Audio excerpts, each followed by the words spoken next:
Hello and welcome to Sunday Politics. It was billed as a yay or nay meeting, but it turned out to be neither. We'll get the latest intelligence on Friday's DUP inconclusive party officer meeting. And a month after the Secretary of State ended the talks, we'll ask if London is getting fed up with Jeffrey Donaldson's indecision. And we'll ask two local MPs what they now want to hear from Chris Heaton-Harris when he sets out his so-called next steps.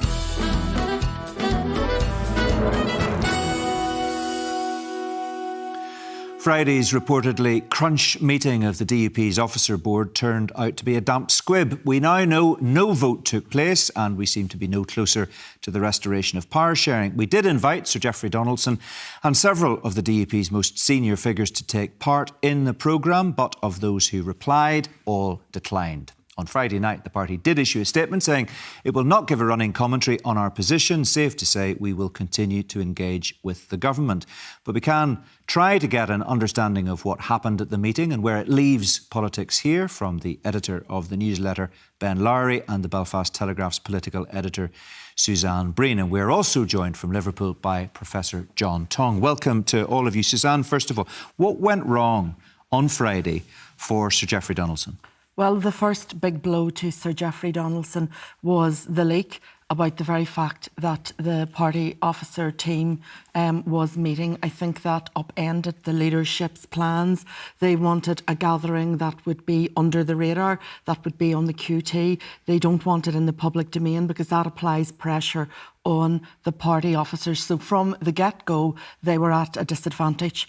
Carla Lockhart is somebody who is a key player on the party officer team because she is one of those who holds the balance of power. She is very much on Team Donaldson. She is more pragmatic than people realise, but she's in a very hardline constituency where feelings on the Windsor framework and the protocol run high. It is my understanding that phone calls were made on Friday morning following the leaking of the meeting. Phone calls were made to Carla Lockhart's office and that pressure was applied on her not to vote for the deal unless it removed the Irish sea border. And there are two others as well who appear to be fence sitters or don't knows, Gregory Campbell and Edwin Poots.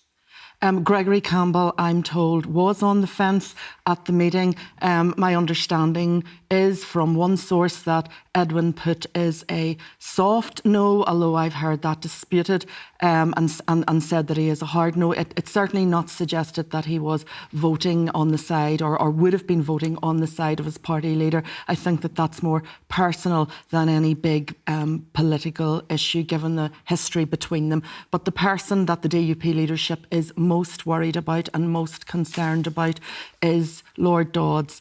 We have an opposition from Sammy Wilson, who is a party officer, to the deal, and from Ian Paisley, who is not a party officer. But DUP headquarters will say, well, Sammy's being Sammy, he's a bit of a contrarian. They will say Ian is being Ian, he's a bit of a mischief maker. But Lord Dodds is someone who has gravitas, who is almost like a grandfather figure in unionism. He is the heaviest of heavy hitters, and when Lord Dodds speaks, people in the DUP, the party faithful, lift him. I think the leadership had hoped that basically he would be swayed, but he is remaining a very puritanical stance on the protocol, and he can't be shifted, and he is a thorn in the side of the leadership at the moment. OK, we'll talk about those numbers in a bit more detail maybe in a moment or two, but Ben, I just want to ask you about what happened on Friday. Suzanne's given us her perspective on that. The Sunday World has a front page story today claiming that a senior figure in the party who's opposed to the Windsor framework deliberately leaked Jeffrey Donaldson's plan to Stephen Nolan to force the party leader to abandon that plan. Does that ring true?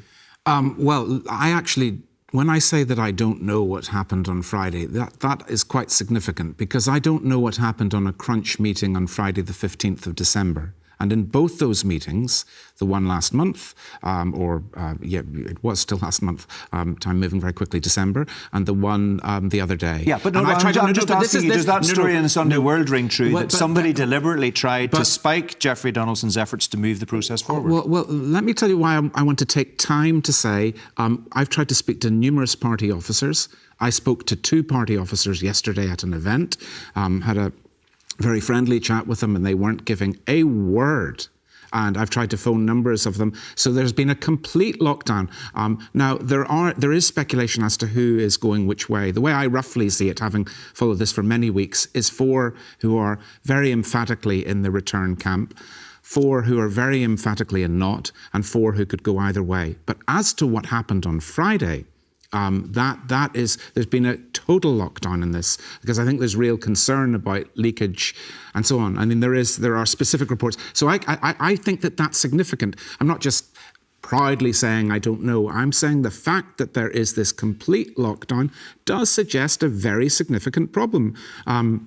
In the desire of Sir Geoffrey Donaldson to get back, I think it is clear that Sir Geoffrey Donaldson thinks that he can make what he would consider to be a decisive push to get this over the line.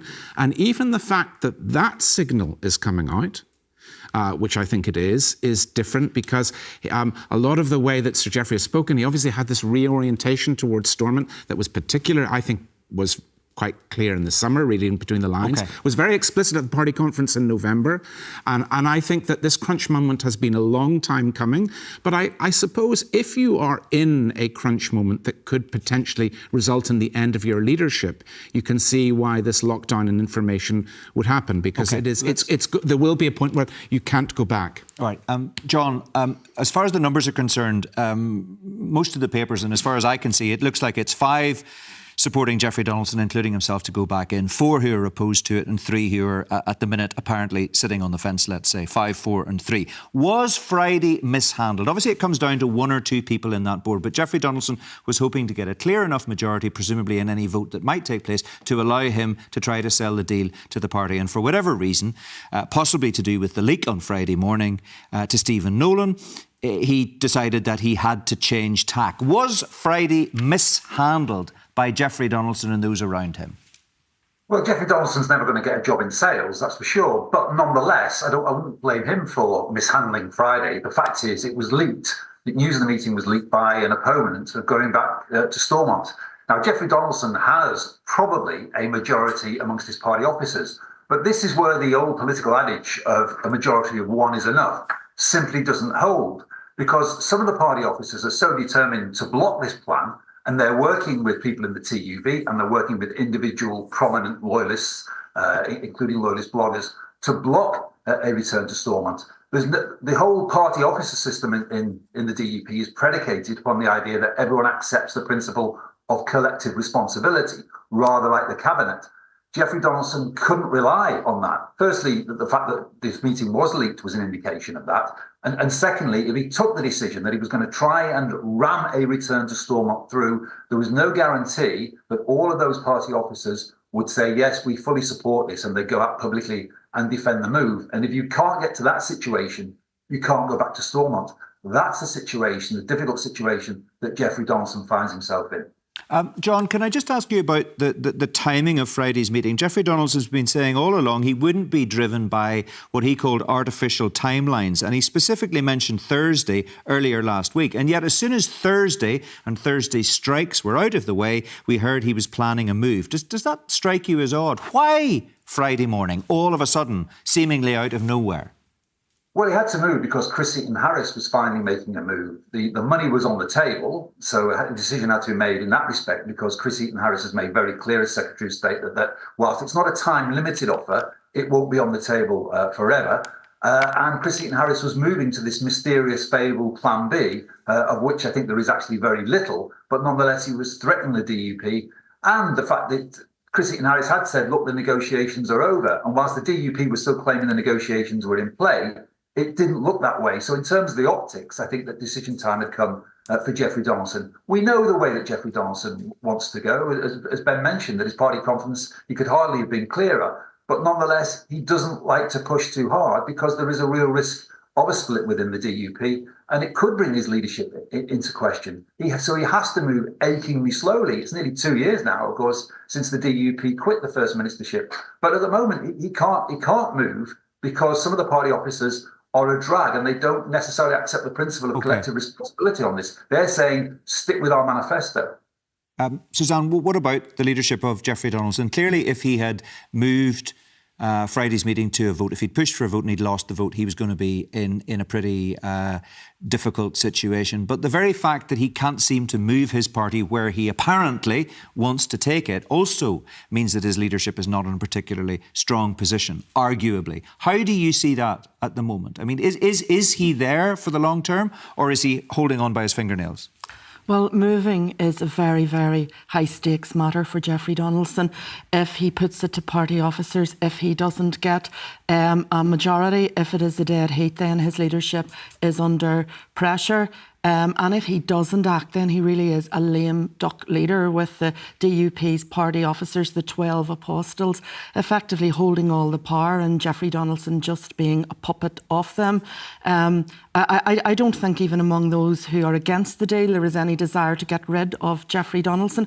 None of them want the party leadership. It's an absolutely poisoned chalice at the moment. So they are quite content for him to stay on, effectively trapped and imprisoned, not able to actually do what he wants to do. There has been speculation that, you know, if he doesn't get something moving, he came into politics to change things, not just to sit there lifelessly. That if things don't happen, Jeffrey Donaldson might decide to take himself off to the House of Lords. There's been a lot of rumours about that, but I would say he still would really want to give this deal a rattle. Ben, is he a leader in name only at this stage? No, he's very much a leader. And actually, interesting something John said, I think definitely there would not have been a desire to push ahead with a majority of one. Of course, amongst he doesn't seem to be able to lead the party where he apparently wants to go. Is that leadership? Which is a very difficult situation. Just to outline a little bit a second, you can't have a majority of one in this particular one, but what you can get to is 7-5. If you divide 12, it's not possible to, as far as I can, my maths is right, to get a majority of one. If he has 7-5, it's not what he would want to do. My thinking is, looking in from the outside, I don't recognise, I was trying to say earlier, this 5-4-3 split, because I've been following it very closely and speaking to lots of people, and I do come to a 4-4-4. I do think there are 4 people in the middle, and Carla Lockhart, by the way, is one of them. But if he gets 7-5, I think he probably has to push ahead and then see what happens. But he's very much into David Trimble territory, and the background about how we got here, I think, is a wider thing about unionism being divided into 3. Unionism can't be divided into 3 anymore. Ulster Unionists and DUP, who often, many of them, are indistinguishable from one another, and Jim Allister TUV, and there's some people at the moment on this issue who are indistinguishable from Jim Allister.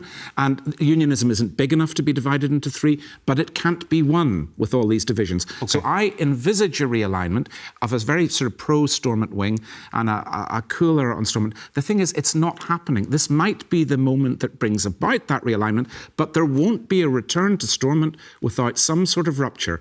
That I've talked to people all over the party on this, and of that I'm confident. Okay, I just want to pause this part of our conversation for a moment or two and bring in Adam Payne, who's the political editor of Politics Home, to get the view from Westminster. Adam, thanks for joining us today. What does London make of what unfolded on Friday and where we are as far as this deal is concerned today?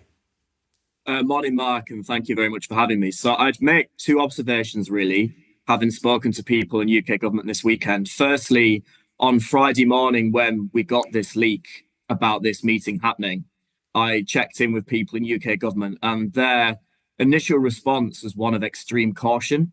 There was a feeling of, look, let's not get too excited. Let's not get carried away. We've been here before with the DUP seemingly being at decision point.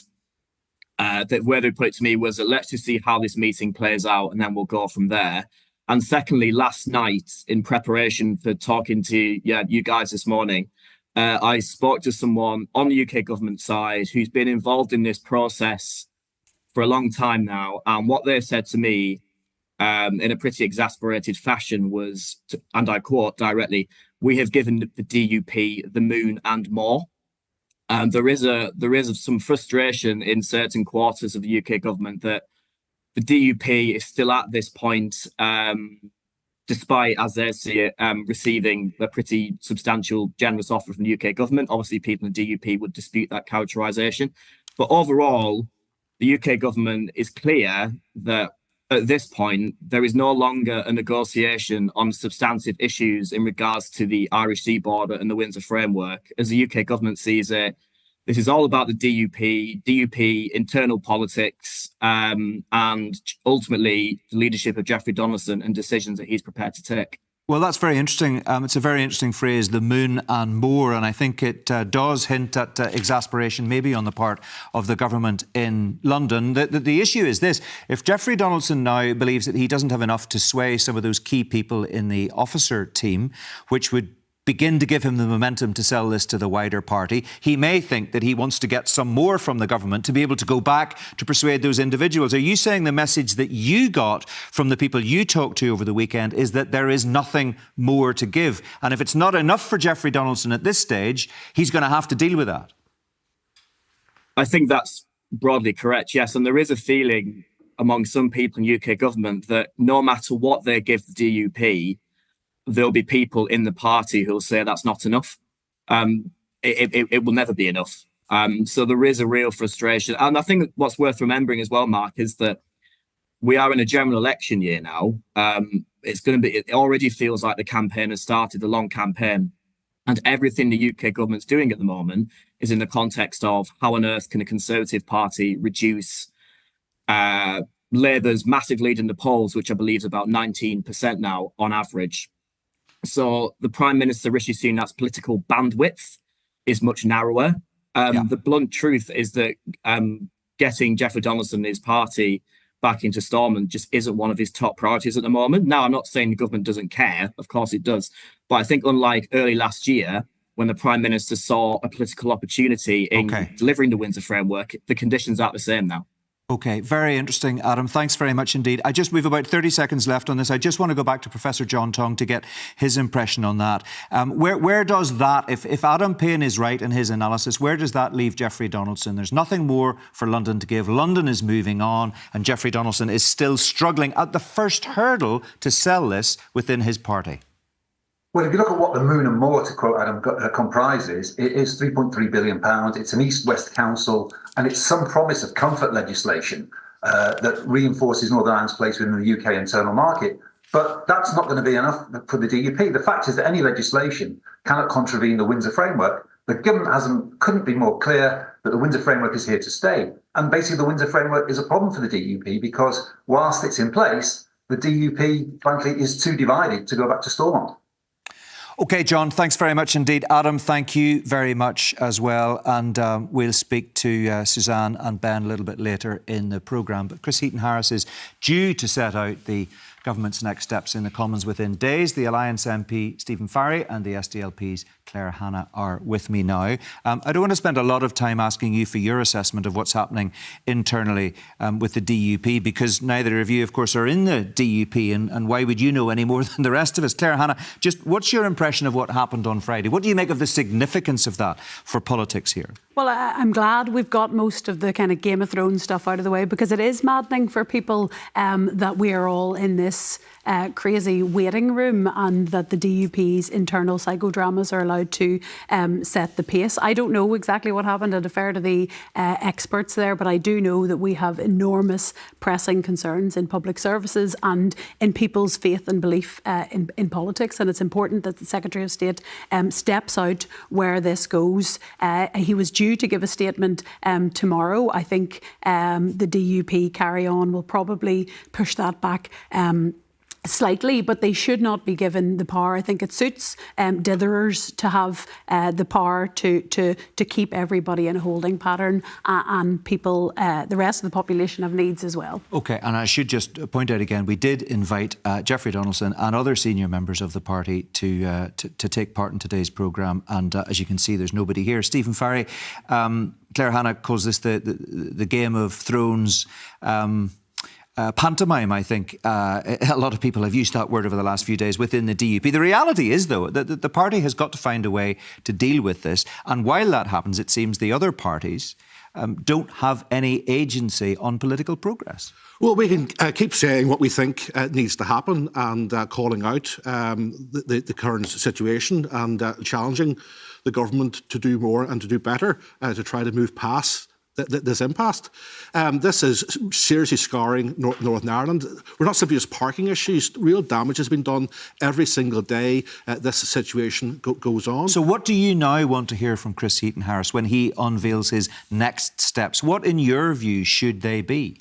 Well, I think there's a difference between what he's likely to do on the one hand and what he should do. I think what we're likely to see is a fairly light touch intervention. I think he will take on an increased level of powers to intervene in terms of decision making in Northern Ireland. That raises all sorts of issues around scrutiny, accountability, and indeed what sort of Irish dimension will come to play in that regard. I think it's also worth stressing, Mark, which adds to this issue about the bizarre timing. With the expiry of the deadline on the 18th of January, there's no actual legal basis now to restore the executive until fresh legislation on executive but that's probation. Easily fixed. Yes, but nobody's going to oppose that in the House of Commons. There's a time delay, and that has to. But maybe not a very big one. It may not be, but it's still an issue nonetheless. Now, in terms of what should happen, the basic problem here is that the DUP have been given the power to hold the rest of society to ransom through this use and misuse of the veto. I fully accept there's checks and balances in the Good Friday Agreement, but it was never designed to stop the whole system from functioning, and that's where we're at. So rather than looking at other areas where he can maybe apply pressure, he needs to apply pressure directly on what's actually the core of the problem here. So my question is this. Does the Secretary of State need to focus on helping the DUP to sort its house out, to get its house in order so that everything else can flow from that? Or does there come a point where he parks that and he moves on? The latter. The whole process has been oriented around helping the DUP. How does he do that? How would he practically do that? We think he needs to do. Three things need to happen. One, the workers need to get paid and take that, again, that all of those people are held to ransom by a bizarre collection of 12 individuals is a really sad indictment of the state we're in and the type of politics we have. Secondly, some reforms to the Good Friday Agreement. I think it's simplistic to pretend that, this one neat trick can sort everything out that's wrong here. We have put forward proposals as amendments in the House of Commons and had them adopted in select committee reports for ways that we can stops on the road to longer term Assembly reform that the Secretary of State could do quite quickly, that have consensus, including, for example, changing how we nominate a Speaker to allow the 2/3 majority that are supporting candidates to get through. The two main parties at Stormont aren't in but support this is, of that. again, and Stephen is correct to say, we're handing the veto power on a macro level to the DUP in particular and to Sinn Féin if they won't support this moderate reform. And again, I appreciate... The voters gave them that power. The voters put them into that position. They absolutely did, and you'll know that we've reformed the Good Friday Agreement for better and worse at different times, including over the heads of some of the parties. So there are ways to reform it. It is simplistic and it is a bit populist to pretend that there's, as I say, a quick click of the fingers that gets everything back up and running. And the third thing that needs to happen, people need to be allowed to have the space to talk and think seriously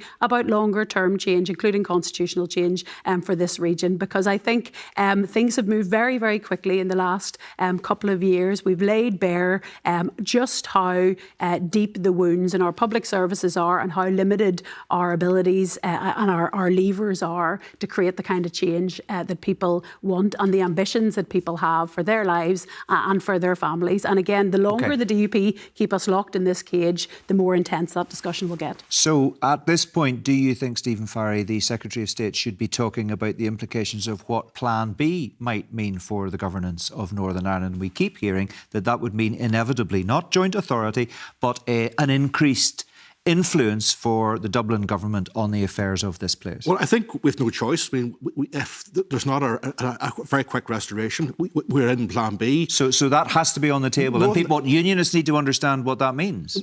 Well, Northern Ireland has to be governed and our public services have to be funded. I mean, you can't escape that. And the UK government is still the sovereign authority and they have responsibilities that they can't duck. Does there have to be an increased voice for Dublin? Yes. Absolutely. Why? Well, because we are a divided society and you have to recognise that in terms of the governance. Now, obviously, the Good Friday Agreement designs that in a very effective and balanced way. Whenever you move outside that in terms of having some form of mini direct rule or something else, that becomes much more difficult. It will be a consultative role to stress, not an executive role, because that takes us into a different space. But absolutely, the principle of the Irish government having a consultative say was established in 1985 under the Anglo-Irish Agreement, and people should be under no illusion. And I find find it utterly bizarre that some of those people who are rejecting moving forward in terms of restored assembly are actually saying, well, we can always have direct rule as a fallback. Can I just ask you, how detailed, how specific would the say for Dublin be in the affairs of Northern Ireland? I mean, would the Dublin government have a view that should be taken on board for how we run the health service, how we run our schools, or is it at a much wider level than that? Well, I think in the first instance, Mark, we're going to see, shall we say, one-sided direct rule. I don't actually think that especially in terms of the current state of relations between London and Dublin, that we're necessarily going to see an Irish dimension straight away. But there will be pressure applied in that particular respect. There are structures there already in terms of the British Irish Council where that can be taken forward. I don't see it being at a very granular level. It'll be at a high level in terms of those engagements. But that is the direction of travel. And for those who are seeking direct rule as a fallback, they have to be extremely aware of where this is going to go. And it's bizarre and illogical in terms of the position they're taking. OK, need to leave it there, folks. Claire Hanna, Stephen Farry, thanks both very much indeed. Let's have a final word with Ben and Suzanne. Ben, well, there you have it. There's the analysis of Stephen Farry and to some extent from Claire Hanna as well, that there needs to be an enhanced role for Dublin. Plan B needs to be on the table and unionism needs to understand that. Well, the first thing I'd say about the UK government being fed up with the DUP, my sense is slightly different. My sense is that the very height of the top of the UK government, very few people know exactly what's going on in talks, are trying to help Sir Geoffrey Donaldson, and relations are bad between. But you heard what Adam Payne said there. You know, yes. Rishi Sunak's looking at being 20 percentage points behind Labour in the polls. His focus is moving on. He's put a lot of effort into this. People are telling him in London, he's moving on. I wasn't addressing the fact that they're in near chaos. I was just thinking that probably they're trying to help Sir Geoffrey to have one less issue on their plate. With regard to the Irish government, the UK government has understandably been very angry with the Irish suing them over legacy. This is a country that, for overwhelmingly in the Troubles, 90% plus of extradition requests of terrorists were refused. And many people died in the border as a result. And that's actually one of the first times, there have been other issues, but it's one of the first times I've seen real anger in the UK government. So that's quite good for unionists. And I think that there is. I think direct rule is very perilous. Right. Most unionists know that. But there has a direct rule without Irish input of significance. OK, Suzanne, we've about 30 seconds left. Your impression of what we're talking about. Plan B on the table. Does that help unionists get over the hurdle or not? Well, Plan B will be used as a big stick for unionists to try and hurry them back into Stormont. But I don't think that there really is any force at the moment behind the threat. I can't see this Tory government doing anything radical in terms of giving Dublin a major role in the affairs of Northern Ireland. And to be truthful, I can't see a Labour government with Keir Starmer. I think he's a very conservative and pro-union individual, as I think is Hilary Benn. So I don't think there are any big surprises for unionists coming down the road. So the big stick isn't really a big stick? No, I don't. I think it's a fake. I think it's a phony. OK, all right. We will leave it there. Fascinating conversation. Thank you all very much indeed. That's all we've got time for today. If you missed any of this programme, you can, of course, catch up on iPlayer. I'll be back with The View on Thursday night at the usual time of 10:40 on BBC One. For now, though, from everyone in the team, thanks for watching. Have a good day. Bye-bye.